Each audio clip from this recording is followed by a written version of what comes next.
Lalo na po sa ating mga Marcos loyalist. Sabi ko sa inyo, panahon na magkaisa po tayo. We have to unite. Pag Marcos loyalist ka, kailangan Marcos loyalist ka. Huwag ka nang kikiling-kiling sa kung kani-kanino.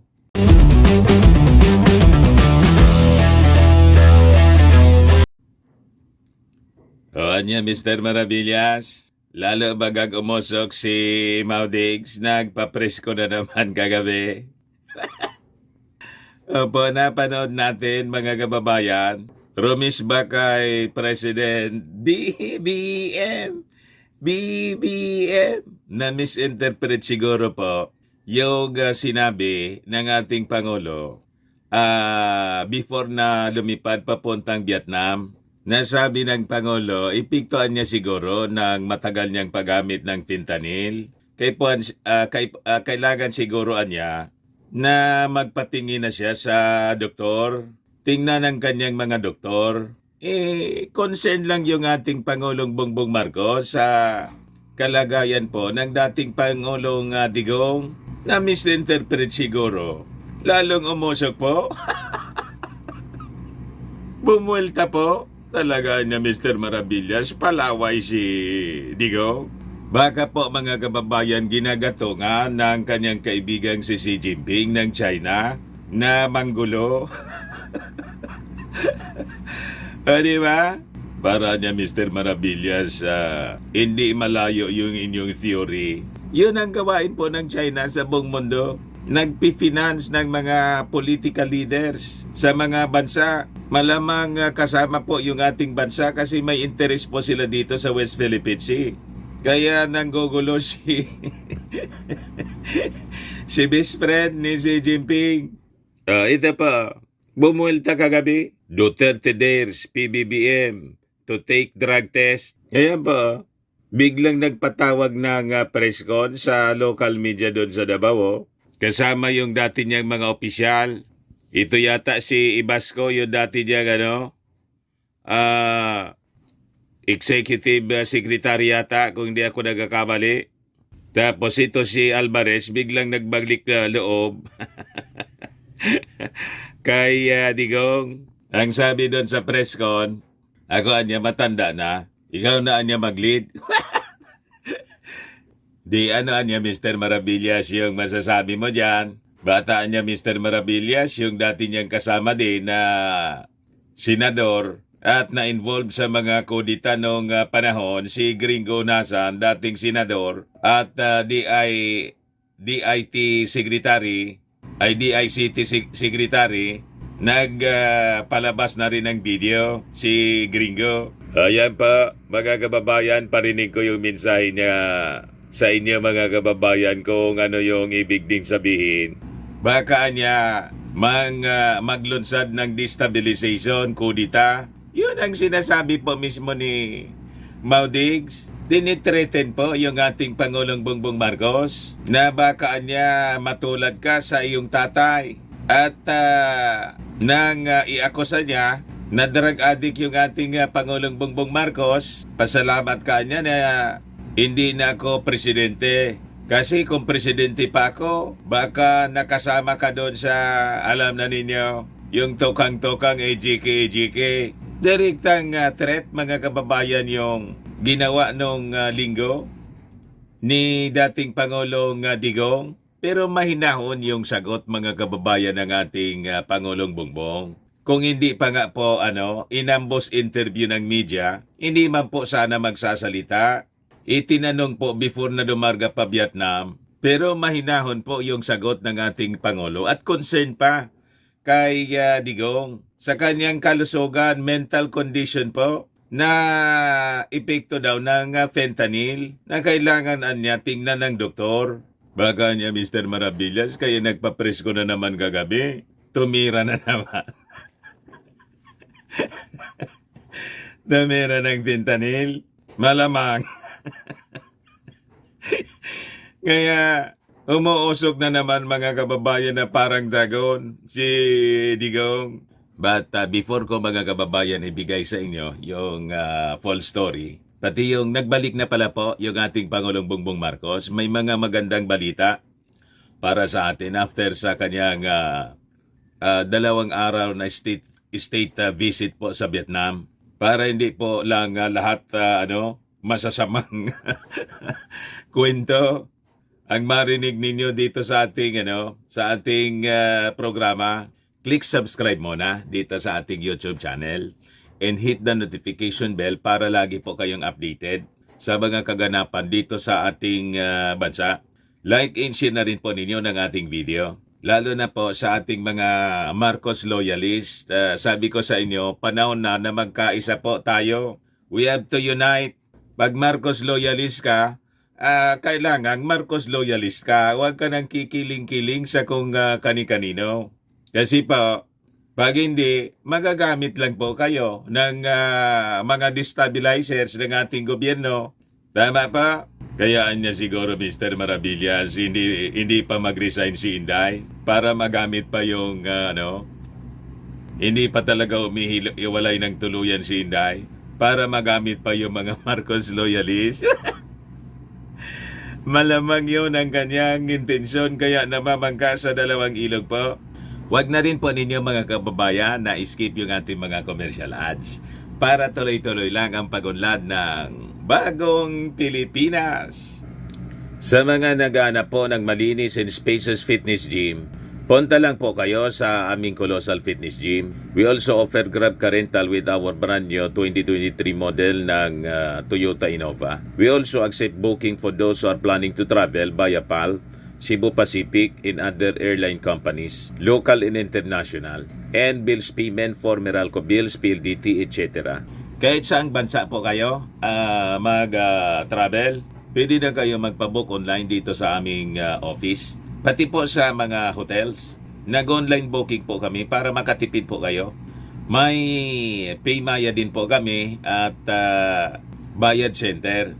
Ang Colossal Fitness Gym is located at 3rd floor Security Bank Building, Lanco Business Park, Legazpi City, Albay. For inquiries, look for Jilon Maravillas. Contact number 0966-802-0949. Lagi na pong matao sa amin. Na-set up na rin po yung aming mga bagong gym equipment. May treadmill na rin po kami. Ayos pa? Ayos na Mr. Maravillas. Ano niya Mr. Maravillas? Baka niya magka-people power uli o magkakodita dito sa ating bansa. Hindi na matuloy yung bagong Pilipinas. Malayo man siguro po. Relax nga yung ating Pangulong Bongbong Marcos. Nasa normal routine po siya ng kanyang trabaho. Kasi po yung armed forces natin, intact po siya. Ayan po sabi po ni Browner, no need for armed forces loyalty check amid issues. Armed forces remains non-partisan amidst remarks of ex-President Duterte. Mga nanggagatong po na mga analyst, tulad nitong dilawang political analyst na si Ronald Llamas, spin doctor po, sige panggatong po. Para magkagulo-gulo. Huwag kayong kakagat sa kanyang mga sinasabi. Spin doctor po yan. Baka paikutin po kayo. Para magkinabang po yung mga divide and conquer. Magkinabang yung mga dilawan. Kasi yung mga dilawan po, di na irrelevant na po yung mga dilawan. Hindi na pinag-uusapan. Nasa center stage ngayon, yung pang-aaway po ng mga Duterte sa Marcos. Bakit niya Mr. Maravillas ang sinasabi mo, pang-away ng mga Duterte? Yan po yung tamang terminology. Hindi po yung sinasabi nila, away between Marcos and Duterte. Hindi po nagkikipag-away si Bongbong Marcos. Kahit nga po si Martin Romualdez, hindi po sila nakikipag-away. Kumbaga, sumasagot na si Bongbong saka si Martin Romualdez para magpaliwanag lang po. Pero mang-away, hindi po sila nang-away ever since. Ang pamilya Marcos hindi nang-away. Kahit nung kanyang ama, anang away po, yung mga Aquino. Di ba noon? Yung mga dilawan yung nang-aaway, inaaway ng inaaway, yung matandang Marcos. Kasi nga po, gusto nilang to make over. Nainggit po. The same po ngayon. Di ba? Kaya ginagamit nila mga kababayan yung issue sa People's Initiative para siraan po yung ating administrasyon. Ang narrative nila, they want to, yung mga Marcoses, gusto na naman anyang mag-perpetuate into power. Just like his father, yun ang narrative po nila. Kaya niya sinusulong yung People's Initiative. Nilalasad po yung isipan ng mga mamamayang Filipino. Huwag na tayong pauulit po sa ganong uri ng panglalason. Kaya po, nag-iingay ngayon si dating Pangulong Digong. Kaya po, sige po ang papreskon sunod-sunod ngayon. Noong linggo nagpapreskon sa Davao. Ngayon, nagpapreskon na naman.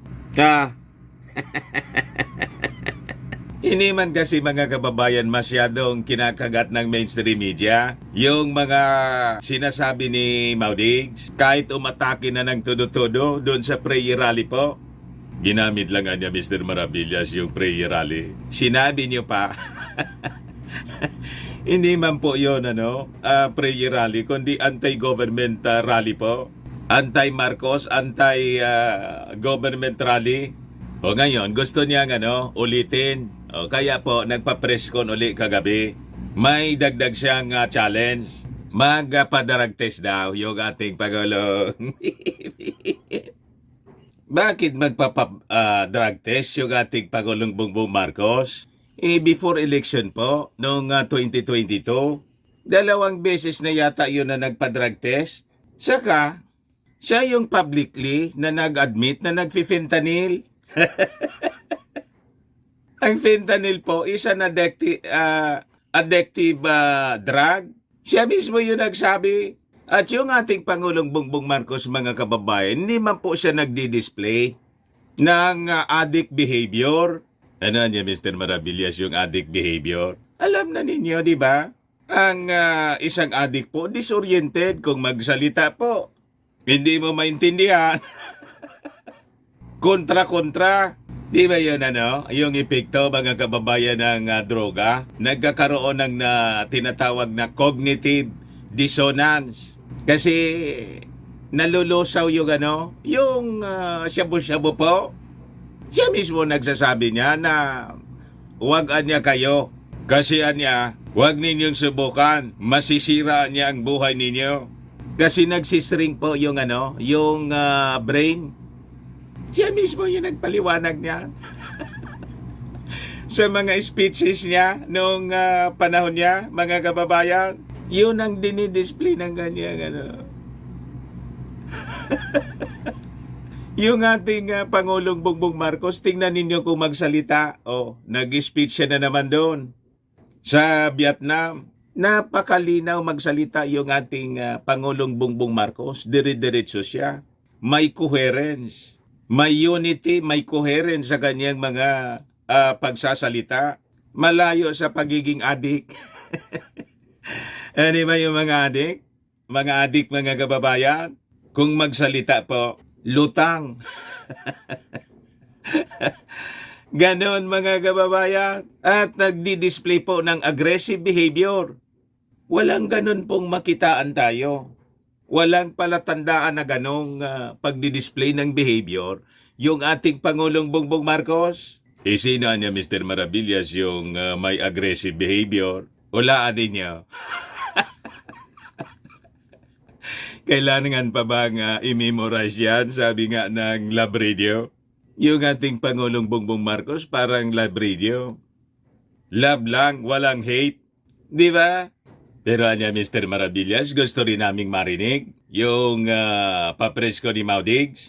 Parinig ko po sa inyo. Inulit lang niya yung kanyang mga akusasyon. Dinagdagan ng challenge na magpa-drug test daw yung ating Pangulong Bongbong. Baka niya siya, Mr. Maravillas, ang may pangangailangan.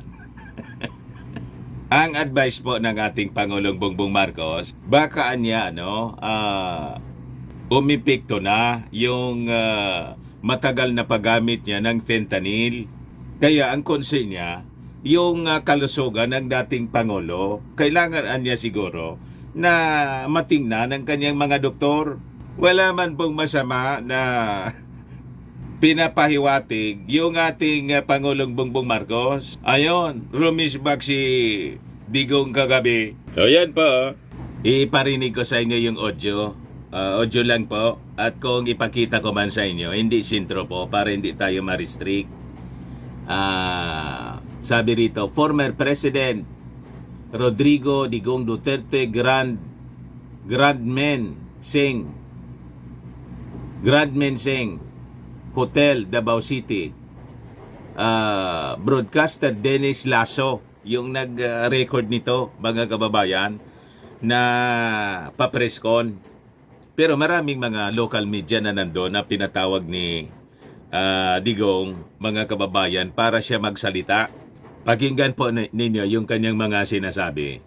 Ganito, yung mga body-body mo noon, sa binata pa kayo, yan sila, dito ka sa Davao, hirit ng hirit kayo ng cocaine, doon sa Tadeco, yan, gusto kong palanganan, nandiyan sa Malacanang. 1 hour and 30 minutes po siya. Iba, gusto mo pangalanan ko. Gusto mo niya pangalanan ko? Hindi man niya sinasabi. Tayo na lang. Kasi wala naman silang kasalanan. It's your idea kasi itong ano. Blackmail yung ginagawa ni I was suspecting Digong. it was Romualdez. Ang issue niya yung malabas doon sa People's Initiative. Malacanang na ano. Gusto mo rin talaga pati si Lisa, pati kayo ni Romualdez.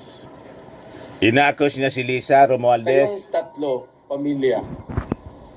What is the purpose of this People's Initiative to amend the Constitution? Alam mo, ang totoo lang, gusto lang rin ninyo mapahaba yung panahon ninyo sa Malacanang.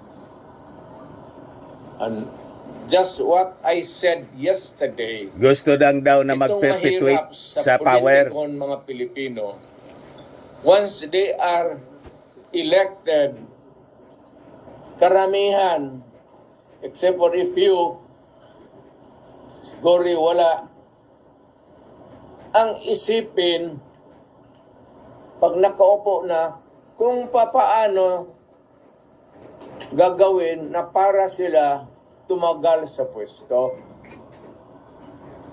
Yun daw ang Your agenda. father and ikaw, hindi talaga nagkaiba. At sumusunod ka talaga. And I said that if you continue, if you do not stop this nonsense, you will go out to Malacanang the way exactly when it happened during your father's time.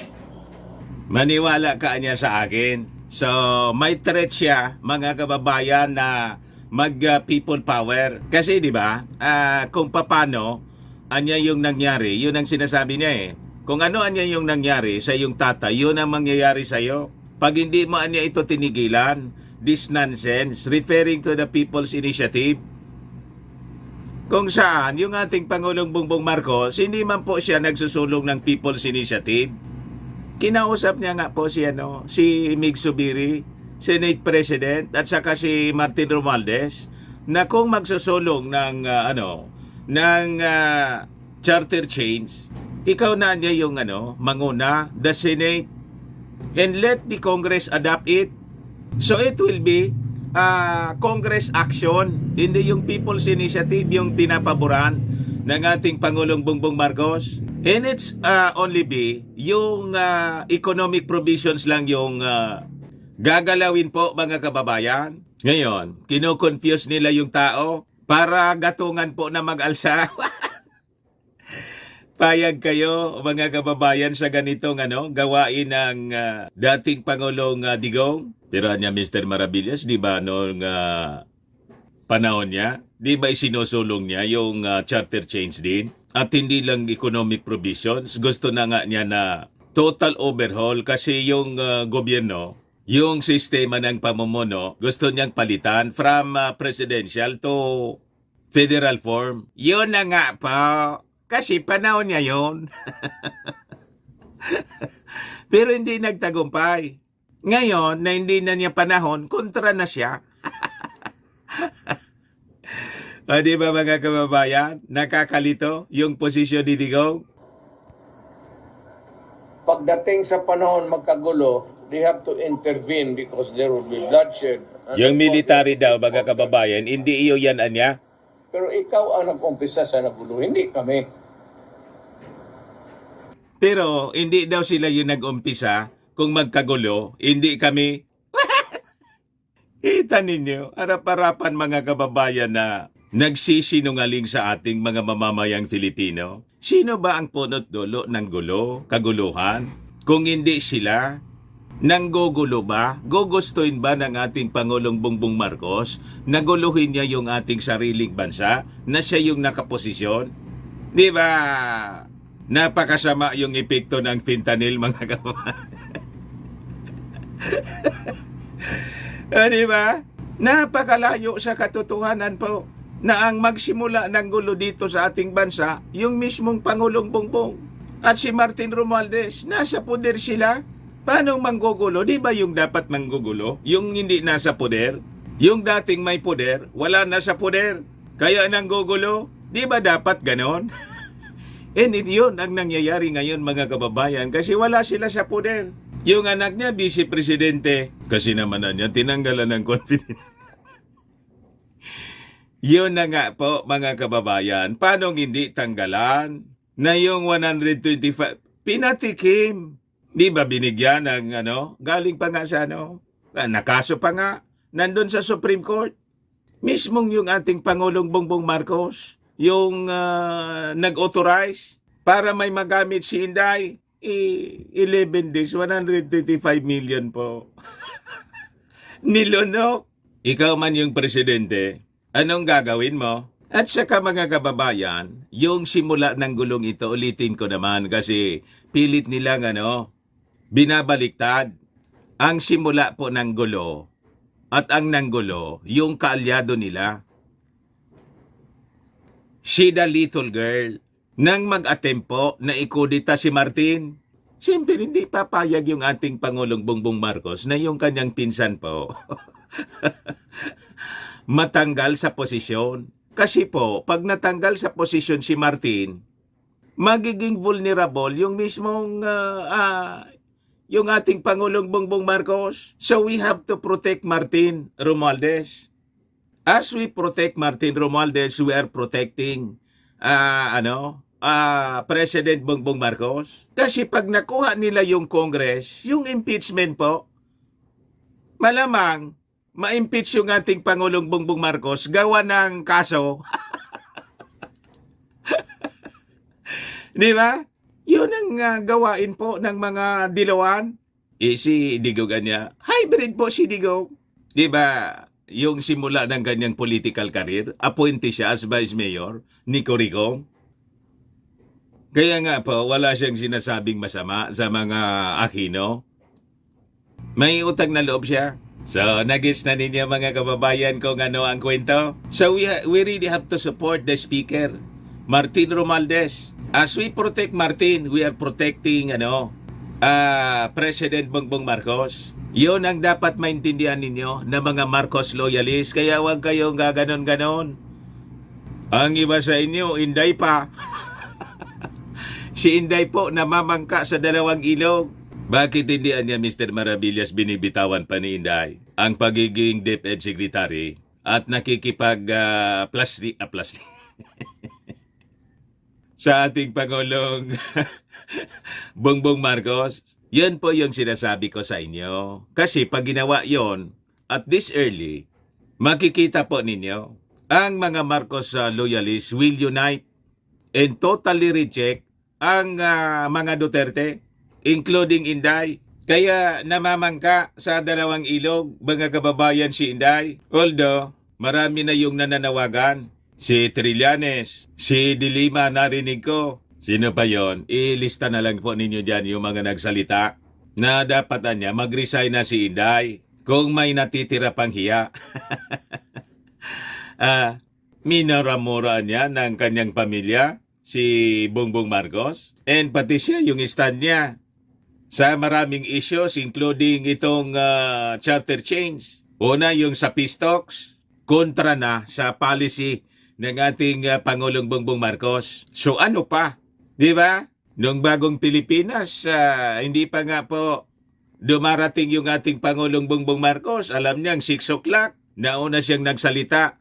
Matapos na magsalita po, lumipad papuntang Davao para sa anti-PI na naging anti-Marcos. Rally, mga kababayan. Ituloy natin. Yung balita ko, Yan ba? ito ba si Lisa? Hindi ko ito kilala. Wala, hindi ko talaga. Total stranger. Pero nung mayor ako, nabalitaan kong galit siya. Kasi ito si Bong lumapit sa akin. Bongo! May galing request daw nila, I do not know if it's Ferdinand Marcos o Lisa, gustong Department of Agriculture Secretary. Sinabi ko, Bong, sabihin mo kagad, right at the start, hindi ko pwedeng kunin yan kasi drug addict yan. Huwag mong isali yan sa kabinete ko. Kaya noon, nung tumakbo ng presidente, nakipag-usap sila ni Inday at nagkaroon sila ng unity team. Tapos, Inday was the running mate. Nakita mo naman ninyo ako, ang anak ko, running mate ni Marcos. Hindi ako sumusuporta. Nagkampanya lang ako sa anak ko, but I never mentioned the name of Marcos for president. Why? Kasi alam ko, bangag. Inulit niya, mga kababayan. Ang sesyon sa Agriculture Secretary, pati yung Gusto daw mag-apply. Di secretary sa kanya si suportahan, BBM noon. Si Lisa daw yung kinausap ni Bongo. Kinausap si Bongo. ng anak ko, running mate niya. Kaya hindi daw siya ng mga nangampanya. Salita paski dito sa Davao na suportahan natin. Yun ang mga corrections na dapat kasi pag hindi, baka maging totoo. You know, a lie repeated 1,000 times, baka maging totoo. Dito pa lang supalpalin ko na kayo. So alayan niya, repeated 1,000 times, it becomes true. Yun ang ginagawa niya. Paulit-ulit po. At pumunta daw na Germany, mga kababayan, yung ating Pangulong Bongbong Marcos noon, before ng kampanya, para magpa-rehab. At yung PDEA, pinagmumura niya mga kababayan kasi sinabi ng PDEA, wala niya kaming records na ganon. Wala sa WhatsApp list. Kahit na noon pa niya, hanggang ngayon, walang Bongbong Marcos. Galit na galit po si Digong sa PDEA. May records sa niya niyan. Parinig ko po sa inyo yung sabi niya tungkol sa PDEA. Huwag kayong magtaka na PDEA walang ibigay sa kanya. Kung presidente yan maghingi sa sarili niyang derogatory report, ibigay mo?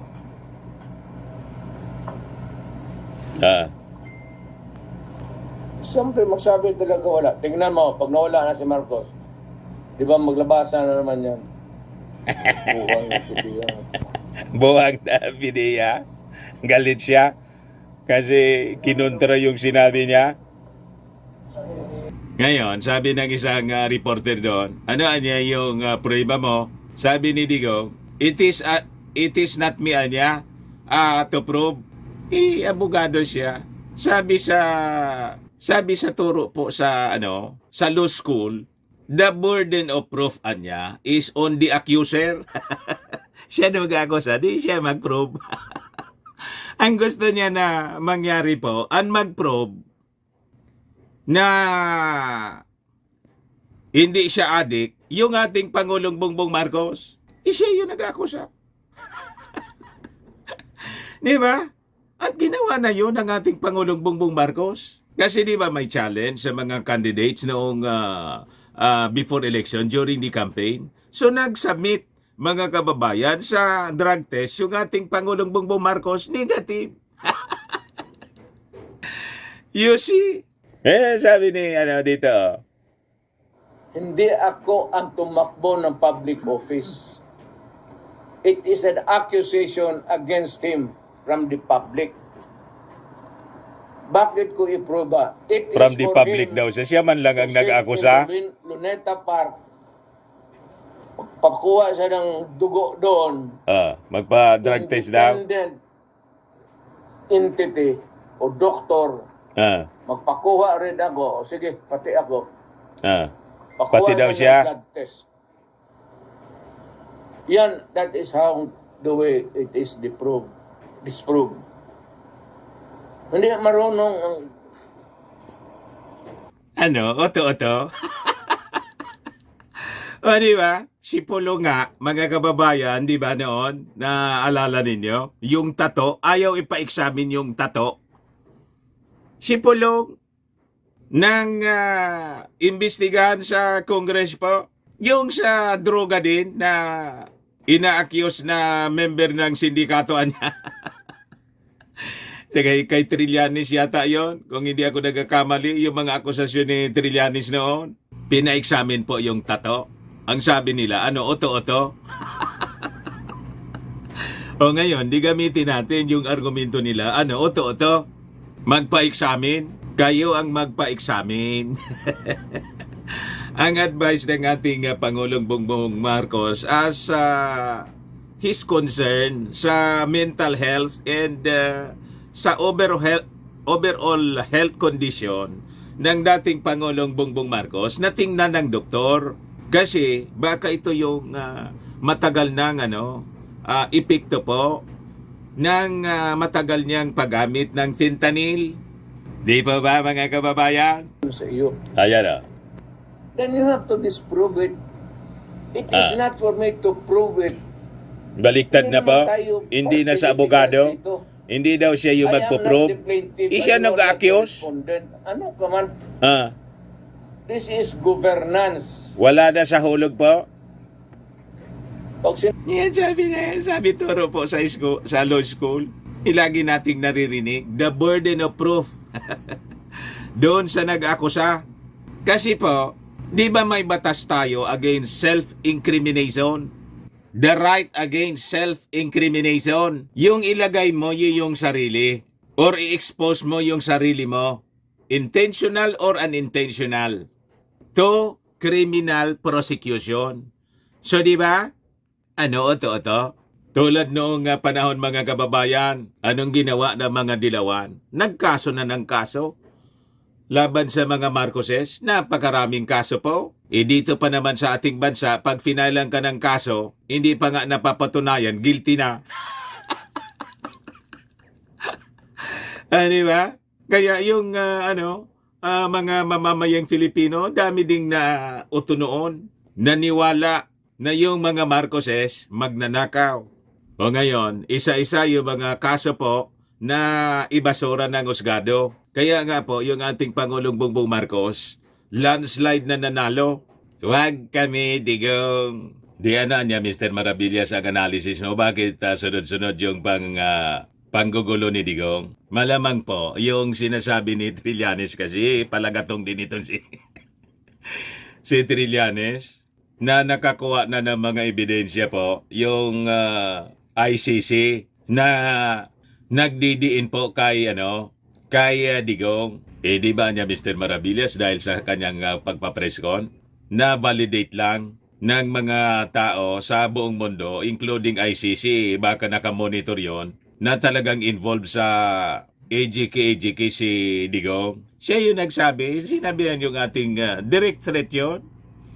Sinabi yan yung ating Pangulong Bongbong Marcos na kung ako niya yung Pangulo pa ngayon, nakasama ka doon sa, yun sa tukang. Ibig sabihin, nakasama doon sa numero. So, siya mismo yung nagbigay. Self-incrimination yun. Siya mismo yung nagbibigay ng ebidensya. Dinidiin niya yung kanyang sarili. Pagkatapos, itinuturo yung ating administrasyon. Sinabi na nga ating Pangulong Bongbong Marcos noong nanginginig na si Bato. O di ba inulit ng ating Pangulong Bongbong Marcos? Ito yung sinabi, inulit ng ating Pangulo. I do not recognize the jurisdiction of ICC in the Philippines. I consider it as a threat to our sovereignty. The Philippine government will not lift a finger to help any investigation that the ICC conducts. Yan sinabi niya, January 23, 2024. Yan kasi, gumawa kayo ng sarili ninyong multo na kinakatakutan ninyo.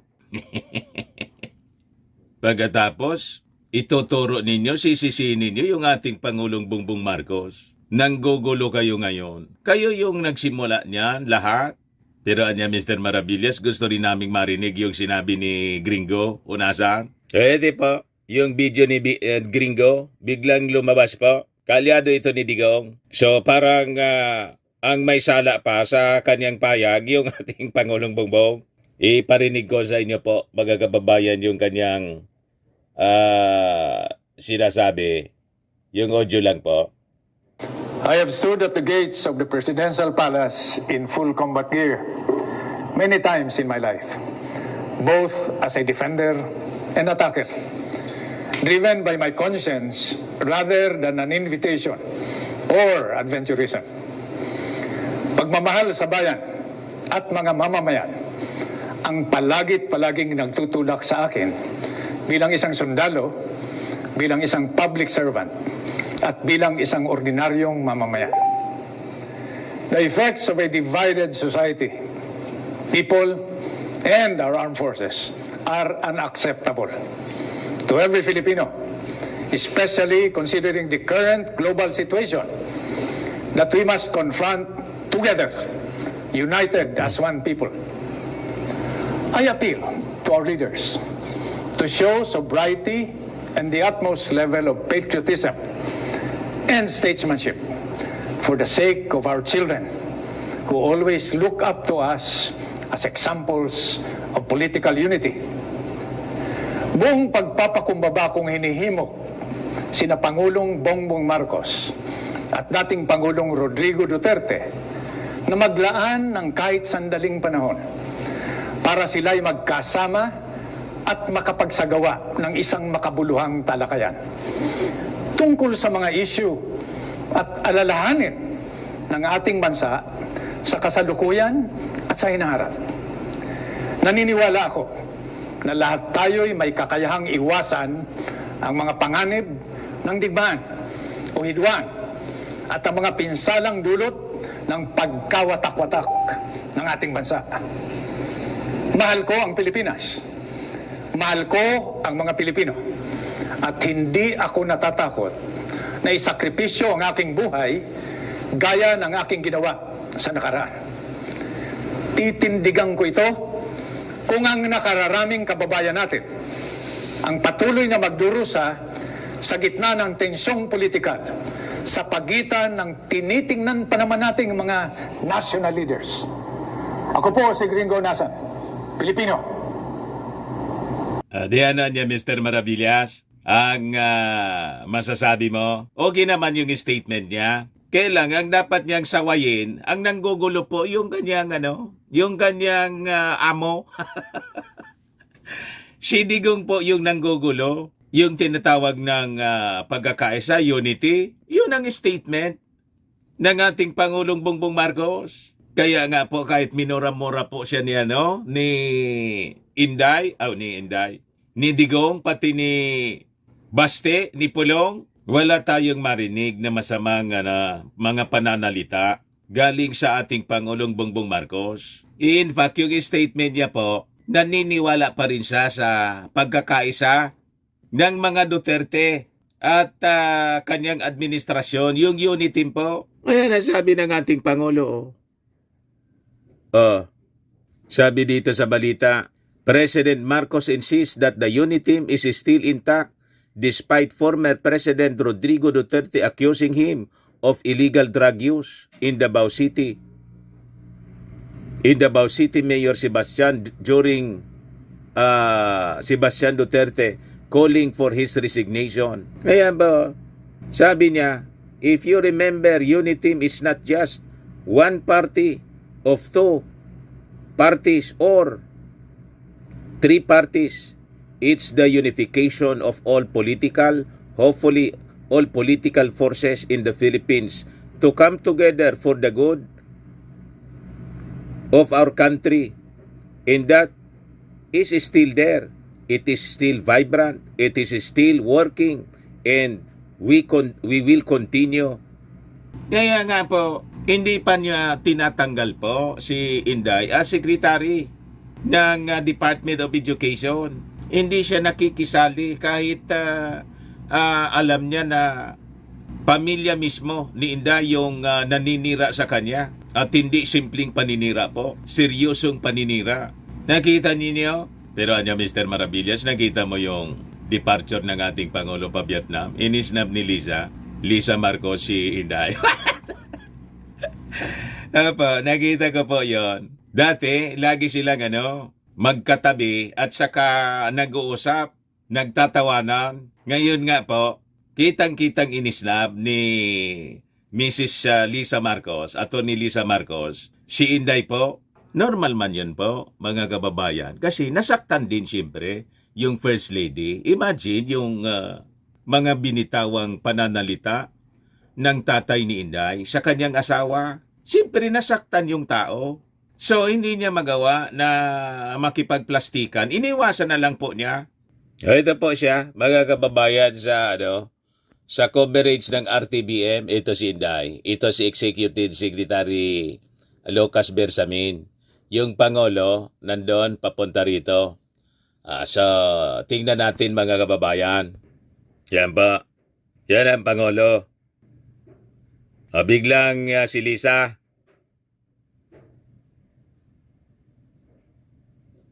Ayan ba? Ayun. Diretso na po si...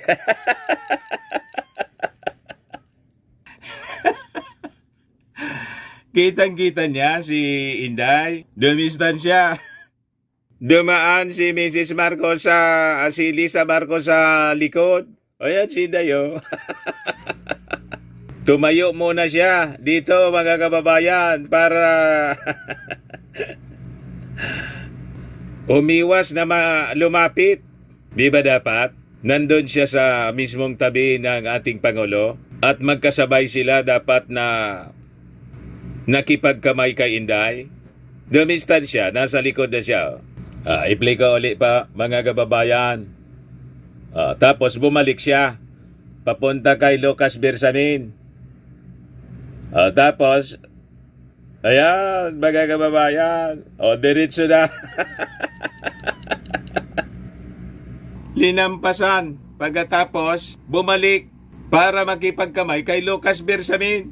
Tapos bumelta papunta sa likod ng ating Pangulo para diretso nang sumakay sa eroplano. Di ba, mga kababayan? So, naintindihan natin yung damdamin ni First Lady Lisa Marcos. Kahit man po kayo, yung asawa ninyo, itanong natin sa mga nanonood sa atin, yung asawa ninyo, tinawag na drug addict, bangag, at gusto pang kung presidente pa niya ako nung panahon na niya, baka niya nakasama ka doon sa yung natukhang, yung yung AJK, direct threat yung ginawa mga kababayan ni Digong sa Pangulong Bongbong. Ganon katindi. Ngayon, ikaw yung asawa ng Pangulo, ikaw si Lisa Marcos. Nakita mo yung anak na di man lang sinawa yung kanyang tatay, wala man lang pong statement. Nitawagan siya siguro Madam First Lady, pagpasensya na ninyo yung tatay ko, talagang ganyan yan. Matanda na kasi, tinawag na bangag yung ating Pangulo, yung inyong asawa. Masanay ka na kasi di ba yun ang ginawa niya noon. Pero ako nakipag-unity pa rin sa ating Pangulo kasi hindi ako naniniwala sa sinasabi ng aking tatay. Walang ganun po. So we could understand very well yung display ng reaksyon ng ating First Lady, Lisa Marcos, na inisnab si Inday kasi nasaktan. Di ba mga kababayan? Baka niya naman masamain ng iba. Si Inday nga po, inisnab si Martin Romualdez. Kinakamayan pa. Kinakamayan, mga kababayan. Pero Mr. Maravillas, sa mga DDS, tama yon. Yon nga po. Double standard palagi po. Yung mga DDS, ganun sila. Yan man lang po mga kababayan. Napahaba na yung ating talakayan. Baka lang gusto ninyo po itong itry. Firmax Firming and Lifting Cream, pinapahid po sa mga pulses in affected area. Mainam po sa paninigas na mga kaso-kasuan. Ito naman po, Automax Radiant Serum. Sa mukha naman yung application. Anti-aging po siya. You will look 10 years younger than your age. Sa mga cancer patients naman po, baka lang gusto ninyo itong itry. Ningxia Red Mixed Fruit Drink. Hindi man po siya gamot, food supplement siya. Kaya lang, gawa siya mga kababayan sa goji berry. Yung goji berry may anti-cancer properties. Ayos pa? O yung mga inquiries ninyo, dumiretso na lang kayo sa aming messenger sa Facebook para masagot namin agad. Ako po si Dante Maravillas. Bye-bye. God bless.